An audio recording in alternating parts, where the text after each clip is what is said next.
তেঁতুল, আমলকি, বড়ই, জলপাই সহ প্রায় ২৮ প্রকারের টক ফল দিয়ে বানানো হয় এই কাঁচা ফলের মিক্সচার ভর্তা।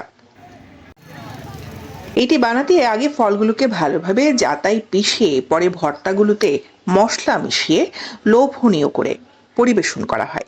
অন্যদিকে এই খাবার খেতে প্রতিদিন সংশ্লিষ্ট দোকানগুলোতে ভিড় করে শত শত মানুষ। একটা সময় চাহিদা না থাকলেও গেল ২ বছর ধরে তুমুল জনপ্রিয় এই মিক্সার ভর্তা। চট্টগ্রাম নগরীর প্রায় সব জায়গায় দেখা মিলছে এই ভর্তার দোকানে। ভাসমান ভ্যান গাড়িতে করে বিক্রি করা হয় এগুলো। মোট কথা, এই জাতীয় ভাসমান গাড়ি যেখানেই দাঁড়ায় জোয়ান বুড়ো সবাই মজা করে খায় ভর্তা। তারা বলছেন গরমে তো বটেই, শীত মৌসুমেও এটি খেতে বেশ ভালোই জমে।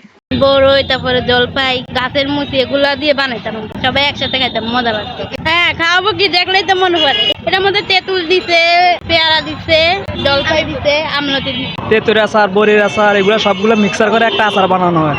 এগুলা খেলে আপনার ছোটকালের দিনগুলো মনে ওঠে, ঐতিহ্যগুলো মনে ওঠে। অনেক মজা, সুস্বাদুর খাবার এই আচারগুলা। আগে অন্য পেশায় জীবিকা নির্বাহ করতেন ইব্রাহিম খলিল নামে এই ব্যবসায়ী। মিক্সচার ভর্তা ভালো বিক্রি হওয়ায় এই পেশা বেছে নিয়েছেন তিনি। বেচা বিক্রি ভালো হওয়ায় আনন্দের হাসিও তার মুখে। এটা সবকিছু কাঁচা মিক্স করা, ন্যাচারাল কাঁচা মিক্স আচার। হ্যাঁ, অনেক চাহিদা আছে, বেচা কিনা হয়, ভালো হয়, অনেক হয়। আমি এটার আগে অন্য একটা কাজ করি, তখন ওইটা শীতকালে আমার বন্ধ থাকে। এখন আমি বইসা থাকবো অনুযায়ী, এখন আমার এক বন্ধু আছে, ওনার থেকে পরামর্শ নিয়ে আমি এটাতে নামছি। এখানে আমলকি আছে, তেঁতুল আছে, আমড়া আছে, পেয়ারা আছে, চালতা আছে, কাঁচা কলা আছে, কাঁচামরিচ, ধনিয়া পাতা, কামরাঙ্গা, মুচি, এগুলো দিতে পারবেন। কাঁচা ফলের পাশাপাশি হরেক রকমের মশলা দিয়ে বানাতে হয় এই আচার বা ভর্তা। ফলে যখন বানান তখনই এটি বিক্রি করতে হয়। আলাদাভাবে জমানোর কোনোই সুযোগ থাকে না। লবণ, চিনি, সরিষা বাটা, মরিচ সহ আরো হরেক পদের মশলার সংমিশ্রণে তৈরি হয়। এদিকে প্রথমে বন্ধুর কাছ থেকে বানানো শিখে এখন নিজেই দোকান দিয়েছেন ইব্রাহিম। নগরের আগ্রাবাদ জাম্বুরি পার্কের সামনেই ভাসমান তার এই দোকান। প্রতি কাপ ভর্তা ২০ টাকায় বিক্রি করে থাকেন।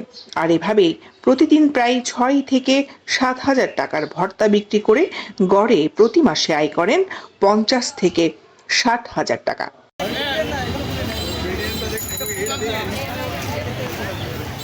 দৈনিক আজাদী নিউজ ডেস্ক।